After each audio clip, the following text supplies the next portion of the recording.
Só uma pequena meditação inicial. Atos capítulo 15. Estava orando e Deus então, meditando com Deus aqui na palavra, fiquei pensando em alguns fatos interessantes de Atos 15. Na verdade, um fato. Atos 15, a partir do verso 12.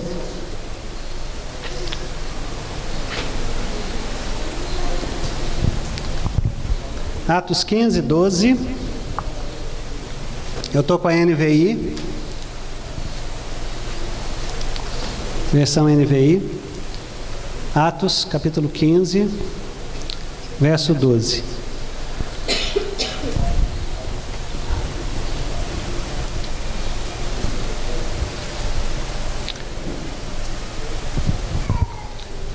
Toda a assembleia ficou em silêncio, enquanto ouvia Barnabé e Paulo, falando de todos os sinais e maravilhas que por meio deles Deus fizera entre os gentios.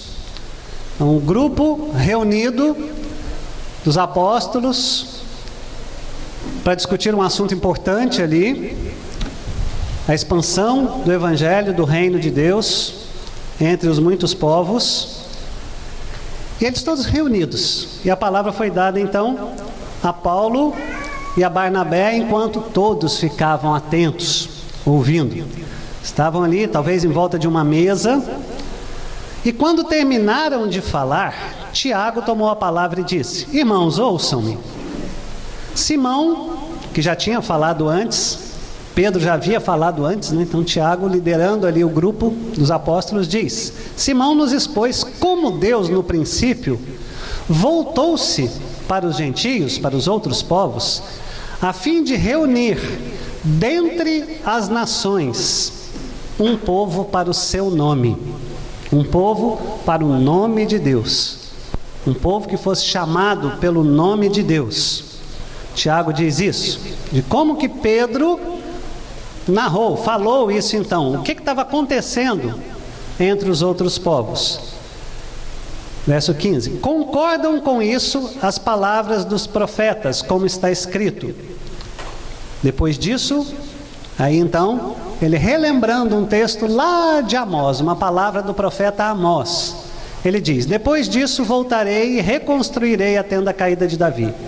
Reedificarei as suas ruínas e restaurarei para sempre, para que o restante dos homens busque o Senhor, e todos os outros povos, todos os gentios, sobre os quais tem sido invocado o meu nome, o nome do Senhor, diz o Senhor que faz estas coisas. Então, reunir dentre todos os homens. E um pensamento me veio à mente. Quem era o povo judeu? Não era um povo tribal? O povo judeu era as 12 tribos. Então, na verdade, foi o contrário. Foram as tribos, um povo tribal, que nos deu o evangelho aos ocidentais. Então, Deus levanta um povo tribal, entrega a sua palavra, entrega o seu chamado a eles, e eles trazem para o povo ocidental, chamado ocidental. E os outros povos da região, a palavra do Senhor, o evangelho do Senhor. E aqui, irmãos, são os povos, é o povo tribal, que está dizendo assim: vamos, usando as palavras então da missiologia, vamos contextualizar para os ocidentais. Aquilo que Deus nos revelou para as tribos de Israel, nós queremos agora contextualizar para os ocidentais. Nós queremos deixar a comunicação mais fácil para os ocidentais entenderem. E o evangelho então se multiplicou e cresceu entre os ocidentais, chamados ocidentais então. Caminhou pela Europa, chegou às Américas, desde lá da semente de um povo tribal, das tribos, das 12 tribos. E agora, depois disso então, talvez nós não tenhamos como ocidentais aprendido muito bem esta lição, né? E muitas vezes o evangelho foi levado agora na forma ocidental de cultuar, de louvar, de ensinar para o povo tribal. Eu estava conversando com o pastor Rinaldo, quando a gente fala em plantio de igreja, então muitas vezes, ele estava dizendo, muitas vezes nós fazemos não é um plantio de igreja, é um transplantio de igreja. A mesma coisa que pegarmos um pé de cupuaçu e vamos levar lá para o Rio Grande do Sul, para Santa Catarina, né? Quando a gente vê no jornal lá, quanto que está fazendo na Serra Gaúcha, né? Geada, 3 graus, 3 abaixo de zero, né?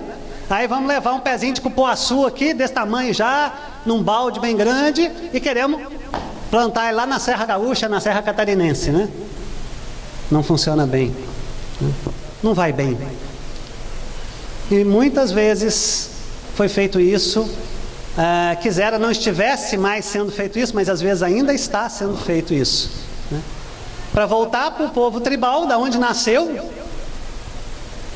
nós queremos levar de uma forma que eles tiveram a preocupação lá no começo de contextualizar para nós. E nós muitas vezes não temos a preocupação de fazer isso com os outros povos tribais com quem trabalhamos. Isso mexeu comigo, especialmente nessa manhã. Fiquei pensando muito nesse assunto, né? De como nós somos devedores às tribos, em mais esse aspecto, né? Além de devedores no sentido daquilo que Deus nos comissionou a fazer, de ir até os confins da terra fazendo discípulos, não é só fazendo convertidos. Eu sempre digo, não é fazendo convertidos, não é fazer, e de fazer convertidos, e de fazer gente que levanta a mão, e de fazer... Não, é ir de fazer discípulos. E Paulo diz a Timóteo que ele precisava ensinar a homens idôneos, que ensinasse a outros homens idôneos, homens honestos, homens que ele fosse capacitar, para que ensinasse a outros ainda, e assim o evangelho chegou até nós, atendendo a oração de Jesus, né? Que disse que ele não estava falando só para aqueles discípulos, mas para todos os que ainda haveriam de crer, os que ainda iriam crer, falando de nós. Então essa eu acho que é uma motivação que nós podemos ter, para que o restante dos homens, verso 17, busque o Senhor e todos os gentios sobre os quais tem sido invocado o meu nome, diz o Senhor que faz estas coisas. É o Senhor quem faz todas estas coisas, é Ele quem fez por nós, e por isso estamos aqui e por isso estamos alegres. Aleluia. Então que Deus nos abençoe muito nesse tempo, nós tenhamos bastante vigor para passar nesse tempo juntos, compartilhando de todas essas experiências. Amém? Quero dizer que eu tenho a maior alegria de estar aqui com vocês e dizer assim rapidinho que eu ouvi falar sobre índios a primeira vez em 1955, o ano da minha conversão, no Instituto Bíblico do Brasil, em São Paulo. Ouvi da boca de missionários da missão Novas Tribos do Brasil, aliás, New Tribes Mission, que a missão Novas Tribos do Brasil não tinha sido formada oficialmente aqui no Brasil ainda, mas os missionários da missão Novas Tribos do Brasil foram convidados a lecionar ali no Instituto e deram a visão indígena e ganharam de 1 dúzia para mais de alunos do Instituto para a obra indígena. Eu estou escrevendo no artigo a gênesis da segunda onda missionária aos índios do Brasil. Ali nasceu. Tinha já um missionário ou outro brasileiro trabalhando no Instituto, mas uma leva de missionários, né, nasceu ali. Aqueles foram os primeiros. E dali foram para Peniel, Instituto Bíblico Peniel, que foi fundado em 1956. Eu fui em 57, fiz Peniel de 57 a 59, me casei em 60 e fui para o Xerente em 1960, como missionário da missão Novas Tribos do Brasil. Trabalhei 23 anos com Novas Tribos. Me elegeram representante da missão junto à FUNAI, depois membro do Conselho do Setor Leste, depois membro do Conselho Geral, depois presidente da missão, fui 4 anos presidente da missão Novas Tribos do Brasil. Depois me sequestraram lá para Brasília para dar início à missão Além, Associação de Linguística Evangélica Missionária Além. Me elegeram presidente, fui 5 anos presidente da Além, fui 5 anos diretor do curso de Linguística e Missiologia da Além ali. E Deus foi levando a minha vida assim nessa direção do trabalho indígena. De repente a Junta de Missões Nacionais me descobriu, Junta de Missões Nacionais da Convenção Batista Brasileira, me sequestrou, me elegeu assessor de assuntos indígenas da Junta de Missões Nacionais da Convenção Batista Brasileira. Eu já tinha trabalhado 17 anos entre o Xerente, aí voltei para o Xerente como missionário agora da missão da Junta de Missões Nacionais da Convenção Batista Brasileira, da qual sou até hoje. Ainda sou missionário entre o Xerente, ainda sou missionário de linha de frente aos 81 anos, da Junta de Missões Nacionais, pela graça de Deus. E o papel, obrigado, e o papel nosso agora é introduzir essa visão indígena lá no seio da Junta de Missões Nacionais da Convenção Batista Brasileira, no Rio de Janeiro. Mas ocorre que a junta é uma junta de evangelismo, faz um evangelismo estrondoso na pátria toda, então tem muita atividade, e o trabalho indígena é uma coisinha ali no canto, não é? E a gente chega lá, quando vai falar dos índios, parece que a gente está falando grego lá, aquela coisa toda. Outro dia cheguei lá na junta e alguém perguntou para mim: como vão os seus índiozinhos? É uma distância muito grande, não é, Iveli? Ela também é da Junta de Missões Nacionais, colega. Então eu só queria dizer assim, meus irmãos, quando eu chego aqui, nesse auspicioso encontro, maravilhoso encontro, desculpa, e vejo esse interesse pela causa indígena, os nossos irmãos indígenas aqui, líderes indígenas, não é? Homens e mulheres indígenas aqui, vejo essas organizações indígenas,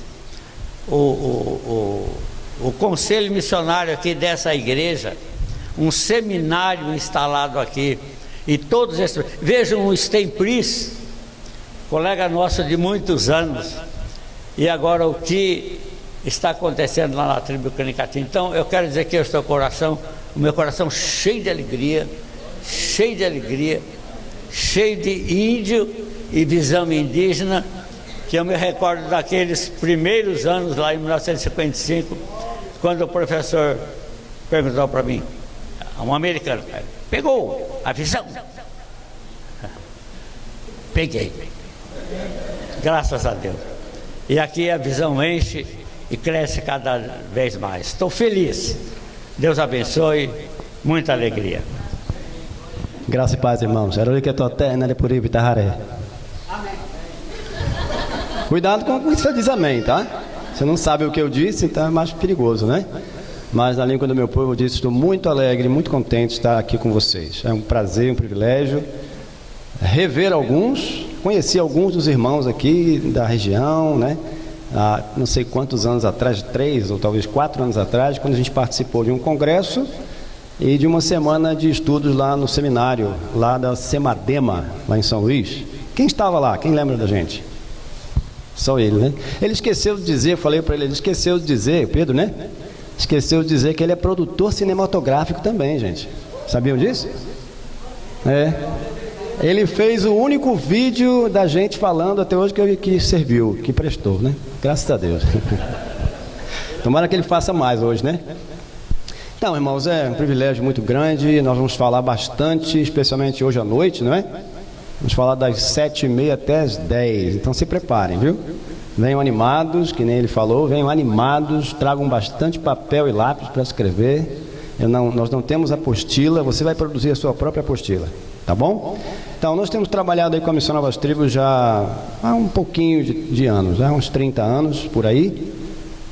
Temos o privilégio de podermos olhar para trás, ver os TEN ali, os irmãos e irmãs que já estiveram antes da gente nesse ministério, pastor Rinaldo aqui. Deixa eu contar para vocês o que aconteceu lá na Junta de Missões Batista, lá no Rio de Janeiro, um ano atrás.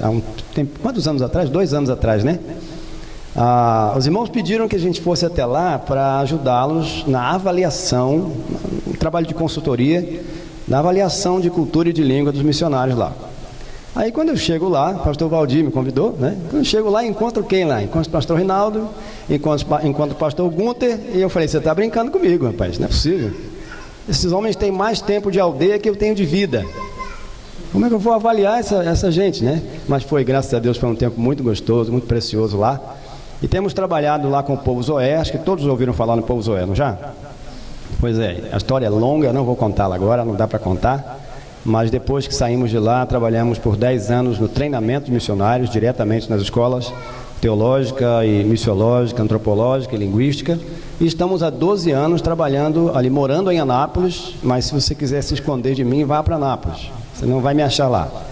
No trabalho de consultoria no campo. Então fazemos consultoria antropológica e linguística hoje com os missionários que estão trabalhando nas aldeias. E nesse tempo todo, Deus tem me ensinado uma coisa. Dentre outras coisas, essa coisa. Deus tem chamado, Deus tem separado e Deus tem enviado pessoas, que nós chamamos de missionários. Dois grandes problemas que a gente tem visto é que, primeiro, esses missionários não sabem disso. Deus tem chamado, separado para enviar missionários. O primeiro problema é que muitos desses não sabem disso. Estão por aí vivendo sem saber, e a gente tem participado de muitas conferências missionárias. Eu sempre digo, Deus tem um chamado para você, Deus tem um ministério para você. Não existe o dom de assistir o culto, ou existe? Não existe o dom de ocupar um banco na igreja. Não existe o ministério de observação. Existe um trabalho a ser feito e Deus tem separado pessoas. E de vez em quando as pessoas vêm para mim e perguntam, mas Carlos, Deus tem algo para mim, então o que é? E eu digo, pergunte para Ele. E aí algumas pessoas de vez em quando chegam perto e quando eu digo pergunte para Ele, as pessoas se assustam. E uma vez uma moça ainda jovem, querendo servir a Deus, ela me perguntou, o que eu faço? Eu digo, pergunta para Ele. Aí ela me olhou assustada e disse, mas Ele fala, é? Seu Deus fala ou não? O meu fala. E se você perguntar para Ele, onde o Senhor me quer, Senhor? Ele vai te dizer. Ele vai te dizer. O outro problema é que nós, além de mais missionários, aqueles que estão sendo chamados, Deus está querendo enviar, nós precisamos de missionários mais. Mais missionários e missionários mais. Missionários que vão entender que esse ministério, esse trabalho, não é um trabalho de visita, não é um trabalho de passatempo, é um trabalho de vida, irmãos. Discipular pessoas não é um trabalho de um contato aqui e outro ali, é um trabalho de uma vida. E é para pessoas que têm essa convicção. O Stan falou aqui agora há pouco, né, que ele não trocaria isso por nenhuma outra profissão, não foi? Eu não gosto de chamar o nosso ministério de profissão, mas entenda isso. Não há nada mais importante, nem nada mais precioso do que cumprir aquele ministério para o qual fomos chamados. Não é isso que Paulo nos diz em Atos 20, capítulo 20 e 24? Ele disse lá, em nada tenho a minha vida como preciosa para mim mesmo, contanto que... Então esse contanto que abre a possibilidade de que a sua vida e a minha sejam preciosas. Contanto que cumpra com alegria a minha carreira e o ministério que recebi do Senhor Jesus para dar testemunho do Evangelho da graça de Deus. Não existe nada mais importante, nem nada mais precioso do que isso. Mesmo que a gente considere profissão, né? Não tem nenhuma mais importante. O que precisa acontecer, irmãos, é que nós entendamos que Deus tem um chamado para nós. E possivelmente, quem sabe algum tempo atrás, anos atrás, você entendeu isso, você sentiu isso, mas o tempo é um inimigo perigoso, sabia? O tempo é um inimigo perigoso, ele nos faz esquecer. Aleluia, né? Graças a Deus. Amém.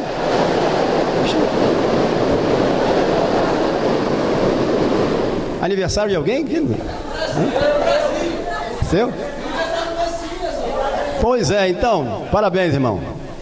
Então, eu queria encerrar isso aqui rapidinho, cantando um hino para vocês, com você. Se você sabe, cante comigo, tá bom? Não fique só ouvindo, não. Se você não sabe, vamos aprender. Quem sabe a gente canta depois, mais uma vez. Você lembra quando foi? O Senhor separou entre todos os amigos, entre os entes mais queridos, e encheu a alma toda de paixão, perdida pelas almas, pela vida, que não sabem pra onde vão, mas o tempo foi passando e a paixão se esfriou. Oh meu Senhor, responda-me. Quem sabe canta comigo. Você lembra quando foi? O Senhor separou dentre todos os amigos, dentre os entes mais queridos, e encheu a alma toda de paixão tão desmedida pelas almas, pelas vidas, que não sabem pra onde vão, mas o tempo foi passando e a paixão se esfriou. Oh meu Senhor, responda-me, por quê? E Deus responde assim: você precisa ser obreiro aprovado e não ser acusado por ninguém. Andar como meu filho andou e amar com genuíno amor que eu te dei. Mas se me buscar na palavra, de coração na palavra, eu dou-lhe minha palavra, me achará e aprovado será. Mais uma vez. Você precisa ser obreiro aprovado